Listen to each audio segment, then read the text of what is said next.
Assalamu alaikum. Now you're going to study cholesterol degradation. Cholesterol degradation में ये होता है कि हमारे पास का कोलेस्ट्रॉल का जो रिंग स्ट्रक्चर है ना, वो हमारे पास ह्यूमन उसको मेटाबलाइज नहीं कर सकता, मतलब उसे कार्बन डाइऑक्साइड वाटर में हम कन्वर्ट नहीं कर सकते। क्यों? इसका क्योंकि हमारे पास इसके लिए कोई एंजाइम नहीं होता। जो अब स्टीरॉयड का न्यूक्लियस है वो इस तरह इंटेक्ट रहता है, और ये फिर क्या होगा, इस तरह ये कोलेस्ट्रॉल बाइल एसिड और बाइल साल्ट में कन्वर्ट हो जाता है। या फिर क्या फिशिस में एक्सक्रीट हो जाएगा कोलेस्ट्रॉल, या फिर क्या होगा, कोलेस्ट्रॉल जो होगा वो बाइल से होता हुआ ये इंटेस्टाइन में पहुंच जाएगा एलिमिनेशन के लिए। या फिर क्या होगा, ये हम कुछ बैक्टीरिया इसको क्या होगा मॉडिफाइड भी कर देते हैं बिफोर द एक्सक्रीशन। अब एक्सक्रीशन से पहले क्या होगा, इसे प्राइमरी कंपाउंड में चेंज किया जाता है, जैसे कैप्रोस्टेनॉल है, और क्या होगा कोलेस्टेनॉल में कन्वर्ट कर देते हैं, जो कि कोलेस्ट्रॉल का डेरिवेटिव है। अब जो फीसिस में क्या होगा, न्यूट्रल फीकल स्टीरोल इन्हें कहा जाता है, कैप्रोस्टीरोल को, और कोलेस्ट्रॉल को अलॉन्ग विद द कोलेस्ट्रॉल, क्योंकि फिशिस में क्या होगा, फिशिस का बल्क यही बना रहे होते हैं। उस पर कोलेस्ट्रॉल के कुछ फेट्स हैं, जैसे कि क्या होगा, ये सेंसर लिवर में होता है, फिर मेम्ब्रेन का पार्ट बन जाता है, फिर ये कोलेस्ट्रॉल एक कैट की मौजूदगी में एक कैट एंजाइम होता है एसाइल कोलेस्ट्रॉल एसाइल ट्रांसफर, ये इसकी कोलेस्ट्रॉल एस्टर में चेंज होगा और लोड हो जाएगा OB100 के साथ, और VLDL में कन्वर्ट हो जाएगा। कोलेस्ट्रॉल क्या होगा, बाइल साल्ट में कन्वर्ट हो सकता है, बाइल एसिड में भी कन्वर्ट हो सकता है, फिर ये बाइल के जरिए लिवर में बाइल के जरिए डिडन में चला जाएगा, ठीक है, और एक्सक्रीट हो जाएगा। प्रिकर्सर क्या होगा, ये फिर प्रिकर्सर भी होता है स्टीरॉयड हार्मोन का, जैसे एड्रेनोकॉर्टिकॉइड हो गया, ग्लूकोकॉर्टिकॉइड हो गया, एंड्रेनोजिन्स हो गए, और प्रिकर्सर होता है विटामिन डी का।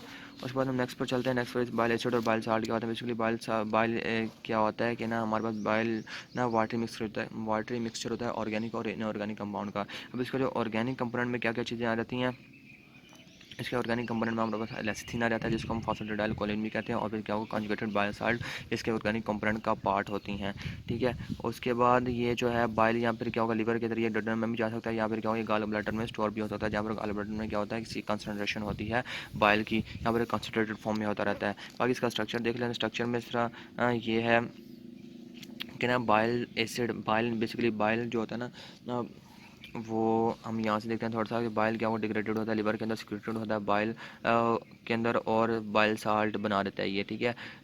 गिव ये कोई एनर्जी नहीं देता, और बना देता है हमारे पास बाइल एसिड और बाइल साल्ट बना देता है इन द लिवर के अंदर। प्रिकर्सर क्या होगा इसका, बाइल का एज कोलेस्ट्रॉल, मतलब कोलेस्ट्रॉल क्या होगा, बाइल बनाएगा जो कि 27 कार्बन ही रहेगा, लेकिन क्या होगा, बाइल से जब बाइल एसिड बनेगा तो 24 कार्बन वाला बन जाएगा। बाइल एसिड क्या होगा, 24 कार्बन वाला कंपाउंड होता है, और प्रोपानोइक एसिड साथ होगा इसके, जो 3 कार्बन निकलेंगे। बाइल एसिड जो है कॉन्टेंट इसके अंदर 24 कार्बन होते हैं। इसके बाद क्या होगा, 2 से 3 हाइड्रोक्सिल ग्रुप लगे होते हैं, 2 भी हो सकते हैं, 3 भी हो सकते हैं। जो यहाँ पे उसके साथ क्या होगा, कार्बोक्सिल ग्रुप भी लगा होगा। अगर हम इसका स्ट्रक्चर देखते हैं, कार्बोक्सिल ग्रुप की जो पीएच की पीके वैल्यू होगी वो 6 होगी। ड्यूटेरियम में क्या होगा, इसकी जो पीएच होती है 6 होती है। प्रोनोटेड दिस ग्रुप, ये जो कार्बोक्सिल ग्रुप है ये प्रोनोटेड होगा किसके अंदर, बाइल एसिड के अंदर क्या होगा, ये प्रोनोटेड फॉर्म में होगा। और जो बाइल साल्ट के अंदर क्या होगा, जो कार्बोक्सिल ग्रुप होगा ना, डिप्रोनेटेड फॉर्म में होगा। अब ये जो होती हैं इनकी बोथ फॉर्म्स, ये जो है दोनों फॉर्म जो होती हैं ना, वो कहते हैं हाइड्रोक्सिल ग्रुप क्या होगा, अल्फा ओरिएंटेशन में भी होते हैं, अल्फा ओरिएंटेशन में, बीटा ओरिएंटेशन में भी होते हैं। अल्फा ओरिएंटेशन में क्या होता है कि ये जो हाइड्रोक्सिल ग्रुप है ना, ये हमारे पास क्या होगा, रिंग प्लेन ऑफ रिंग से नीचे बिलो लाई करेंगे। और बीटा ओरिएंटेशन में क्या होगा, मिथाइल ग्रुप क्या होगा, प्लेन ऑफ रिंग से अबव लाई करेंगे, मतलब रिंग का जो प्लेन होगा ना उससे अबव लाई करेंगे। अब ये जो मॉलिक्यूल होते हैं ना, बस पोलर एंड भी होता है, नॉन पोलर एंड भी होते हैं। अब ये जो बाइल साल्ट्स होते हैं ना, बाइल साल्ट्स, तो ये क्या करते हैं, ये ना एमल्सिफाइंग एजेंट के तौर पर एक्ट करते हैं। इन्होंने क्या करना होता है, अब ये ना, ये जो एमल्सिफाइंग एजेंट के तौर पर एक्ट करेंगे ना, तो फिर क्या होगा, डाइटरी फैट टीचीज बनाने में हेल्प कर रहे होंगे। और फिर ये इस तरह मतलब कि जो पेनक्रियाटिक ये जो लिपिड्स होते हैं ना, उनकी डिग्रेडेशन में भी इन्वॉल्व होते हैं पेनक्रियाटिक डाइजेस्टिव एंजाइम के जरिए। ये उनकी डिग्रेडेशन, लिपिड्स की डिग्रेडेशन भी करवाने में ये हेल्प कर रहे होते हैं, क्या बाइल साल्ट्स।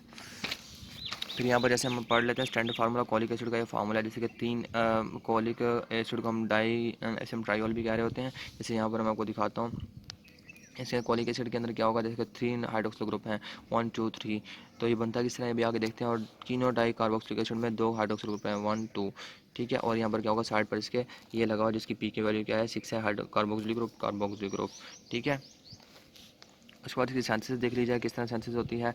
बाइल एसिड क्या हो, लिवर में सेंसेसाइज होते हैं, इसमें होना क्या होता है। अब बाइल एसिड किस तरह सेंसेसाइज होते हैं बाइल से, तो सबसे पहले डबल बॉन्ड को हम रिड्यूस करवाते हैं। यहाँ पर क्या होगा, हमने पढ़ा था ना कि यहाँ पर एक डबल बॉन्ड होता है कोलेस्ट्रॉल के अंदर और बाइल के अंदर, तो फिर यहाँ पर क्या होगा, इसे वहाँ से डबल बॉन्ड सबसे पहले रिड्यूस करवाना होता है। फिर हमने उसके बाद फिर हमारे पास क्या होगा, हाइड्रोकार्बन की जो शॉर्ट सी चेन होती है वो भी रिड्यूस करवानी होती है, और कार्बोक्सिल ग्रुप जो है वो भी हमारे पास का एंड पर लगाना होता है, तब जाकर हमारे पास क्या होगा, बाइल एसिड्स बनते हैं। ठीक है, कॉलिक एसिड क्या होगा, ट्राइयोल होता है, क्योंकि इसमें 3 होते हैं, और वो हाइड्रोक्सिल ग्रुप, और जो कीनो डिऑक्सी कॉलिक एसिड होता है, कीनो डिऑक्सी कॉलिक एसिड ये डाइयोल है, तो इसमें 2 हाइड्रोक्सिल ग्रुप होते हैं। ये प्राइमरी बाइल साल्ट्स होते हैं।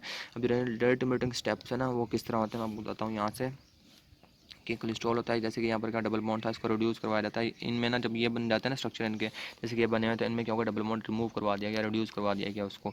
अब वो होता क्या है कि जैसे कि कोलेस्ट्रॉल क्या होगा, किसके अंदर चेंज होता है, 7 डी हाइड्रोक्सी कोलेस्ट्रॉल के अंदर। यहाँ पर एंजाइम कौन सा यूज होता है, 7 अल्फा कोलेस्ट्रॉल 7 अल्फा हाइड्रोक्सिलेज, जो RD रेट डिटर्मिनिंग स्टेप होता है ये एंजाइम। बाइल एसिड का क्या होगा, इस पर नेगेटिव रोल होगा, कोलेस्ट्रॉल का इस पर क्या होगा, पॉजिटिव रोल होगा।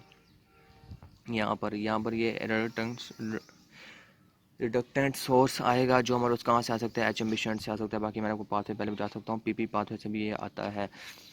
और यहाँ पर फिर क्या, 7 डी हाइड्रोक्सी कोलेस्ट्रॉल में चेंज हो गया, फिर ये कॉलिक एसिड और कीनो डिऑक्सी कॉलिक एसिड में चेंज हो गया। अब ये जो है 7 ये एंजाइम था 7 अल्फा हाइड्रोक्सिलेज, ये क्या होता है, ये smooth endoplasmic reticulum associated cytochrome P45 क्या होगा, मोनोऑक्सीजनेज होता है, जो लीवर के अंदर सिर्फ पाया जाता है, सिर्फ लीवर के अंदर पाया जाता है। अब सिस्टीन मेटाबॉलिज्म के एंड रेजिड्यू हमारे पास क्या होते हैं, ग्लाइसिन और टोरिन। अब ग्लाइसिन अब कॉन्जुगेशन का प्रोसेस आता है, अब बाइल एसिड की ना कॉन्जुगेशन किस तरह करवानी है। तो अब ये सिस्टीन मेटाबॉलिज्म के जो एंड रेजिड्यू होंगे ग्लाइसिन और टोरिन यहाँ से निकलते हैं, तो फिर इनसे क्या होगा, ग्लाइकोलिक एसिड भी बनता है, जब कॉन्जुगेशन करवाते हैं फिर ग्लाइकोकिनो डाइकोलिक एसिड भी बनता है, टोरो कॉलिक एसिड भी बनता है। हम क्या कहते हैं, मतलब इसके साथ लगाएंगे तो फिर क्या होगा, ग्लाइसिन के साथ लगाएंगे ग्लाइकोलिक एसिड बन जाएगा, ग्लाइकोकिनो डाइकोलिक एसिड बन जाएगा, ग्लाइसिन के साथ मिलाएंगे इसका टोरोकोलिक एसिड बन जाएगा, और टोरोकिनो डाइकोलिक एसिड भी बन जाएगा, जैसे हमने यहाँ पर भी पढ़ लिया, पीछे नाम पढ़े। अब रेशो ग्लाइसिन की और क्या होगा, वो बाइल के अंदर कितनी होती है, ग्लाइसिन और टोरिन की वो है 3:1 होती है। और वो कह रहा है कि ओनली कॉन्जुगेटेड फॉर्म सिर्फ हमारे पास क्या होगा, बाइल के अंदर सिर्फ कॉन्जुगेटेड फॉर्म ही होंगी। अगर हमारे पास क्या होगा कि हम कोलेस्ट्रॉल बाइल एसिड में कन्वर्ट नहीं हो सकते, अगर लेट्स सपोज कि कोलेस्ट्रॉल बाइल एसिड में कन्वर्ट ना हो पाए, तो फिर क्या होगा, हम एक्सोजीनियसली हम लेते हैं कोलेस्ट्रॉल कीनो डाइकोलिक एसिड। यहाँ पर जैसे कि देखें कि ये अमाइड बॉन्ड के जरिए ना ग्लाइसिन अटैच है, ग्लाइसिन का ग्रुप है इसके साथ अटैच है, और एक कॉलिक एसिड है, मतलब 3 1 2 3 क्या होगा, ये हाइड्रोक्सिल ग्रुप लगे हुए हैं, कॉन्जुगेटेड बाइल साल्ट है, बाइल के अंदर कॉन्जुगेटेड फॉर्म में ही पाए जाएंगे बाइल साल्ट। अब ये कीनो डिऑक्सी कॉलिक एसिड है, इसके साथ टोरिन। टोरिन क्या है कि लग जाएगा जब कीनो डिऑक्सी कॉलिक एसिड के साथ, फिर क्या होगा, ये बन जाएगा टोरो कीनो डिकॉलिक एसिड बन जाएगा, जिसे हम क्या करेंगे, कॉन्जुगेटेड बाइल साल्ट। भी ये दोनों ये अमाइड बॉन्ड के जरिए एक दूसरे से जुड़े हुए हैं। अब जो बाइल साल्ट है क्या मेटाबॉलिक प्रोडक्ट के तौर पर एक्ट करता है ऑफ द कोलेस्ट्रॉल का, और स्टेबलाइजर है। ये अपनी मेन बात ये याद रखनी है कि नहीं, ये फास्फोलिपिड्स और जो बाइल साल्ट है ना, ये स्टेबलाइजर होते हैं, किसको इन्होंने स्टेबलाइज करवाना होता है, कोलेस्ट्रॉल को बाइल के अंदर। अब ये जो एंटारोपैटिक सर्कुलेशन की तरह होती है, नॉर्मली क्या होगा, इंटेस्टाइन में बाइल एसिड साल्ट तो चले गए, फिर ये क्या होगा 95% ऑब्जर्व भी हो जाते हैं। लीवर इनको सिक्रेट किस तरह करता है, लीवर हमारे पास क्या बाइल को सिक्रेट करता है, बाइल लीवर में से जब बाइल जाता है तो क्या होगा, बाइल साल्ट एक्सपोर्ट पंप के जरिए बाहर जाता है। इंटेस्टाइन में जो उसकी रीअब्जॉर्प्शन होती है 95, वो किसके जरिए, एपिकल सोडियम बाइल साल्ट को ट्रांसपोर्ट के जरिए इसकी ऑब्जॉर्प्शन हो रही होती है। लिथोकोलिक एसिड ये मैं आपको आगे बताऊंगा, ये ना सेकेंडरी बाइल साल्ट होता है, जैसे प्राइमरी बाइल साल्ट हमने पढ़े ना, कीनो कॉलिक एसिड हो गया और कीनो डिऑक्सी कॉलिक एसिड हो गया, इस तरह का सेकेंडरी बाइल साल्ट होता है, हम लिथोकोलिक एसिड कहते हैं, जो डीकॉन्जुगेशन से बनते हैं। तो ये क्या हो, पुअरली ये जो है पुअरली ऑब्जर्व होता है।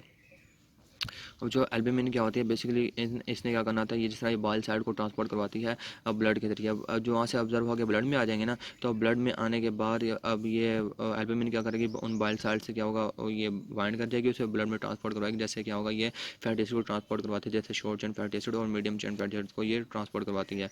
अब जो कॉन्टिन्यूस साइकिल चल रहा है भाई, पहले बाइल साल्ट लीवर से गए, फिर क्या हुआ, ड्यूटेन में गए, वहाँ पर इसकी डी कॉन्जुगेशन हुई, ठीक है, सेकेंडरी बाइल साल्ट में जाकर वहाँ पर कन्वर्ट हो जाते हैं, ये ना ड्यूटेनम में सेकेंडरी बाइल साल्ट में जाकर कन्वर्ट होते हैं। फिर क्या होगा, इसकी रीअब्जॉर्प्शन इलियम में क्या होगा, इसकी रीअब्जॉर्प्शन होती है, दोबारा रिटर्न लीवर के पास होता है। अब लीवर के पास जो आता है वो मिक्सर होता है, लीवर के पास सिंपल नहीं आता है, क्योंकि सेकेंडरी बाइल जब हम ड्यूटेनम में जाते हैं ना लीवर से नॉर्मल, पहले स्टार्टिंग में जब नॉर्मल लीवर से जब क्या होगा बाइल एसिड्स वगैरह जाते हैं ड्यूडेनम के अंदर, वहाँ पर जाकर इनके स्कैंडी बाइल साल्ट में कन्वर्ट होते हैं। स्कैंडी बाइल साल्ट फिर जब रिटर्न होगा ना लीवर के पास दोबारा ऑब्जर्व होकर, तब उसके अंदर प्राइमरी और स्कैंडी दोनों होंगे, ठीक है। अब जो लीवर कितने एक्सक्रीट करता है रोज़ाना, 15 to 30 हमारे पास का एक्सक्रीट कर रहा था पर डे, और इसके 0.5 ग्राम क्या होगा फीसद में हमारा लॉस हो रहा था, जिसको हम कोलेस्ट्रॉल से रोज़ के रोज़ बना लेते हैं, तो इसकी कमी पूरी हो जाती है। अब हमारे पास एक ड्रग है जिसे हम कोलेस्ट्रामाइन कहते हैं। ये कहता है बाइल साल्ट को बाइंड करवा देता है गट के अंदर, जिसकी वजह से क्या होगा, इसकी एक्सक्रीशन ही होती रहती है और इसकी रीअब्जॉर्प्शन नहीं होती, जिसकी वजह से हम हाइपर कोलेस्ट्रीमिया में यूज़ करते हैं। देखो ना, मेरी बात सुनो। अब बाइल साल्ट है, अब ये क्या करेगा, ट्रामीन क्या करेगा, बाइल साल्ट को बाइंड कर लेगा और उसको एक्सक्रीट करवाएगा। जब इसकी एक्सक्रीशन और इसका मतलब बाइल साल्ट की कमी हो रही है, तो बाइल साल्ट की कमी हो रही है, तो इसका मतलब जो कोलेस्ट्रॉल प्रेजेंट है ना, उसको यूज़ किया जाएगा ताकि बाइल साल्ट बनाए जा सकें। तो जो इस तरह कोलेस्ट्रॉल यूज़ होता रहेगा और हाइपर कोलेस्ट्रोमिया वाला पेशेंट क्या होगा, रिलीफ हो जाएगा, ठीक है। अब बिकॉज रिमूवल होता है बाइल साल्ट, रिलीफ क्या होगा, जैसे बाइल साल्ट को रिमूव होगा ना इसको जरिए कोलेस्ट्रोमिन के जरिए, तो ये क्या करेगा, बाइल एसिड की सेंसेस क्या होगा, वो स्टार्ट वो जो सेंसेस है ना वो स्टार्ट हो जाएगी, और वो किसको करके सेंसेस स्टार्ट होगी, कोलेस्ट्रॉल का यूज़ करके सेंसेस स्टार्ट हो जाएगी। डाइटरी फाइबर को भी क्या होगा, बाइल साल्ट को बाइंड करते हैं और क्या होगा, उनके एक्सक्रीशन में, इसका मतलब डाइटरी फाइबर भी हमें लेने चाहिए हाइपर कोलेस्ट्रीमिया के अंदर। बैक्टीरियल एक्शन बाइल साल्ट पर किस तरह, बैक्टीरिया का एक्शन किस तरह होता है, ये देख लेते हैं। बैक्टीरिया इस तरह एक्शन करते हैं कि सबसे पहले जब यहाँ बस का एंटीरोहेपेटिक सर्कुलेशन हो गई, अब लीवर में वापस चले गए स्कैन प्राइमरी स्कैंडी, लेकिन कुछ क्या होता है कि हमारे पास कोलन में भी आ जाते हैं। कोलन में क्या होगा कि ना, जो लार्ज इंटेस्टाइन का पार्ट है, यहाँ पर क्या होगा, गट माइक्रोबायोम होते हैं, ये डीकॉन्जुगेट करते हैं कॉन्जुगेटेड को, और फिर से क्या होगा, किस में कन्वर्ट करते हैं, स्कैंडी बाइल साल्ट एसिड में। जैसे कि अगर हम देखा जाए तो डीऑक्सीकोलिक एसिड, कोलिक एसिड से डीऑक्सीकोलिक एसिड बनाते हैं, और क्या होगा, लिथोकोलिक एसिड बनाते हैं। कहाँ से, कीनो डीऑक्सीकोलिक एसिड से लिथोकोलिक एसिड बनाते हैं। जैसे मैंने बताया था लिथोकोलिक एसिड, इसकी पूर ऑब्जर्प्शन होती है, ये पूरी ऑब्जर्व होता है। अब ये क्या होगा, ये जो होगा ना, कुछ प्रपोर्शन होंगे स्कैंडी बाइल साल्ट की, इनको क्या होगा, कोलन एपिथेलियम रीअब्जर्व करेगा, और दोबारा इनकी कॉन्जुगेशन होगी, फिर दोबारा लिवर एंजाइम के जरिए दोबारा इनकी कॉन्जुगेशन होगी, और दोबारा क्या होगा, इन्हें कहाँ पर भेज दिया जाएगा, ताकि इन्हें हम ना क्या करवा देंगे, मतलब इन एसिड्स को हम प्राइमरी स्कैंडी बाइल साल्ट में कन्वर्ट कर दिया जाएगा। कुछ जो होंगे ये एसिड्स क्या होगा, कोलन एपिथेलियम के जरिए ऑब्जर्व हो जाएंगे, और लिवर एंजाइम्स के जरिए ये क्या होंगे, दोबारा स्कैंडी बाइल साल्ट में कन्वर्ट हो जाएंगे, और जो बाकी रह जाएंगे वो फिर हमारे पास क्या ऑफिस में सिक्रेट हो जाएंगे। यहाँ पर कुछ पॉइंट्स दिए गए हैं। जब प्राइमरी बाइल साल्ट क्या होगा, इंटेस्टाइन में रीच करते हैं, फिर लिथोकोलेट और क्या होगा, डीऑक्सीकोलेट क्या होगा, ये बनते हैं, मतलब सेकेंडरी बाइल साल्ट बनते हैं। अगर बाइल साल्ट हमारे पास क्या होगा, करें कि इनकी रेशो ये हो, अगर बाइल साल्ट 20 हो, कोलेस्ट्रॉल 1 हो, तब हमारे पास क्या हो, कोलेस्ट्रॉल स्टेबल रहता है, फ्रीबल फॉर्म में रहता है। अब देखें, ये इंपॉर्टेंट समझने वाले, कोलिक एसिड और कीनो डाइकोलिक एसिड, ये क्या होगा, ग्लाइसिन और टोरिन के साथ मिलते हैं, तो क्या बन गया, ग्लाइकोलिक एसिड और टोरो कीनो डाइकोलिक एसिड। ये क्या होगा, बाइल साल्ट, ये होगा बाइल एसिड के साथ होते होते कॉन्जुगेटेड बाइल साल्ट है ना, ये क्या होगा, बाइल एसिड के साथ बाइल के साथ होते हुए किसके अंदर जाएंगे, ड्यूडेनम के अंदर। ड्यूडेनम में क्या होगा, इसकी डीकॉन्जुगेशन होगी और डीकार्बोक्सिलेशन डिहाइड्रोक्सिलेशन होगी इंटेस्टाइनल बैक्टीरिया के जरिए, फिर स्कैंडी बाइल साल्ट में कन्वर्ट होंगे। स्कैंडी बाइल साल्ट क्या होगा, 95% रीअब्जर्व हो जाएंगे, प्राइमरी स्कैंडी दोनों रीअब्जर्व होते हैं, और 0.5 क्या होगा, एक्सक्रीट हो जाएंगे ग्राम, जो हमारे पास दोबारा हम क्या होगा, कोलेस्ट्रॉल को यूज़ करते हैं, रोज़ के रोज़ बना लेते हैं, और इसका वजह से इसकी कमी नहीं हो पाती।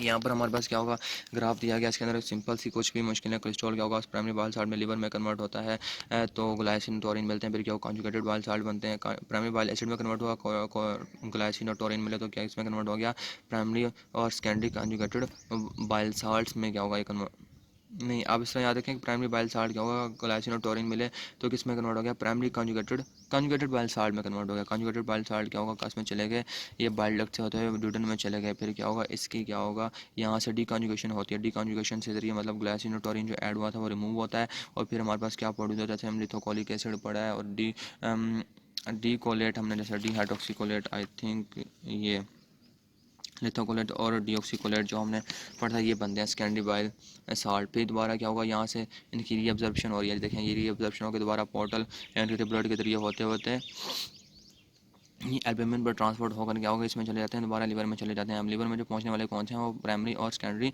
दोनों होते हैं। अब यहाँ पर क्या होगा, रोज़ कितनी एक्सक्रीशन होती है, 0.5 दोनों की, प्राइमरी और सेकेंडरी दोनों 0.5 ग्राम पर डे इतने एक्सक्रीट हो जाते हैं। लीवर बाइल हमारे पास क्या हो बनता कितना है, बाइल से हमारे पास क्या हो 15 to बाइल साल्ट 15 to 30 ग्राम बनते हैं बाइल साल्ट के पर डे।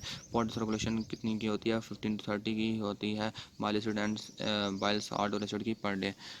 अब यहाँ पर बाइल की डेफिशिएंसी के बाइल साल्ट की डेफिशिएंसी किस तरह जाती है, इसके अंदर कोलेस्टेसिस मेनली आ जाता है। बेसिकली हमारे पास क्या होगा रहा है कि ना जैसे कि कोलेस्ट्रॉल का मूवमेंट होती है लिवर से, हमारे पास इसके अंदर डोडेनम के अंदर क्या होगा, इस प्रोसेस को मेंटेन रखने के लिए ना हमारे पास क्या होगा फॉस्फोलिपिड भी चाहिए और बाइल साल्ट भी चाहिए।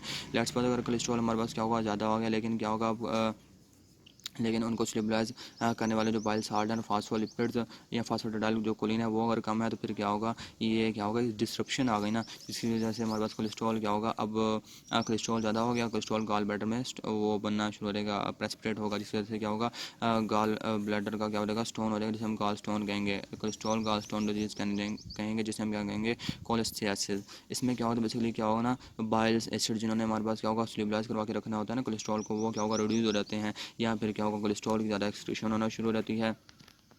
कोलेस्ट्रॉल ज़्यादा एक्सक्रीट होंगे तब भी हमारे पास क्या होगा ये गॉल ब्लैडर स्टोन हो सकता है। अब कोलेस्ट्रॉल की ज़्यादा एक्सक्रीशन कब हो रही है, जब हमारे फिब्रेट्स को यूज़ कर रहे हैं। फिब्रेट्स क्या करते हैं, जैसे कि जेम्स्टिरोल होता है, इन्होंने क्या करना होता है रिड्यूस करना था कोलेस्ट्रॉल को ब्लड के अंदर ये कोलेस्ट्रॉल को रिड्यूस करते हैं और इससे इनकी एक्सक्रीशन तो इंक्रीज होती रहती है। ठीक है, अब लेप्रोस्कोपी क्या होगा कोलेस्टेक्टोमी, इसमें क्या होगा हमारे पास क्या होगा गॉल ब्लैडर को ही सर्जिकली रिमूव कर दिया जाता है थोड़ी सी इंसिजन देके। हमने क्या करना है इस तरह के डिजीज़ में हमने क्या करना है, हमारे पास क्या होगा अब जो बाइल एसिड नहीं है, हमने क्या करना है कीनो डीऑक्सीकोलिक एसिड फिर हम और लेना शुरू कर देते हैं। फिर ये मंथ 2 ईयर्स में हमारे पास क्या होगा कि ना गाल स्टोन को रिमूव करवा देते हैं। हमारे पास क्या होगा बाल साल्ट किस लिए नेसेसरी होते हैं, ताकि हमारे पास क्या होगा कि ना कोलेस्ट्रॉल को हम किस में रख सकें, स्टेबल फॉर्म में रख सकें। अब हमारा उसे हमारे पास बाइल एसिड नहीं तो बाइल एसिड हम और ले लेते हैं ताकि इन गाल स्टोन को रिमूव किया जा सके, ताकि हम जो कोलेस्ट्रॉल है अब उसको प्रेसिपिटेट जो बन गया स्टेबल फॉर्म में रख सकें। ठीक है, अब जो कोलेस्टेसिस जो स्टोन होते हैं बेसिकली क्या होगा 95% जो ये जो हमारे पास कोलेस्ट्रॉल के जो स्टोल होते हैं ना बेसिकली वो काउंट करते हैं 85% in the cases of cholestasis के अंदर 85% यही कोलेस्ट्रॉल के स्टोन होते हैं। बाकी बिलिरुबिन के जो मिक्स स्टोन होते हैं वो 15% वो बना रहे होते हैं। यहाँ पर हम देख लेते हैं थोड़ा सा पॉइंट, वो ये है कि कोलेस्ट्रॉल या फीमेल फैटी फर्टाइल इसको कहते हैं। गॉल ब्लैडर क्या स्टोर करता है कॉन्सेंट्रेटेड क्या होगा बाइल को स्टोर भी करता है और उसे कॉन्सेंट्रेट भी करता है, बाइल कॉन्सेंट्रेट करना भी इसका काम होता है। कोलेस्ट्रॉल के अंदर बेसिकली क्या होता है हाइपोकॉन्ड्रियल पेन होता है। ट्रीटमेंट इसका क्या है कि हम इसको एंटीबायोटिक देते हैं इस पेशेंट को। बाकी इंशाल्लाह हम क्या प्लाज्मा प्रोटीन नेक्स्ट वीडियो में कवर करेंगे।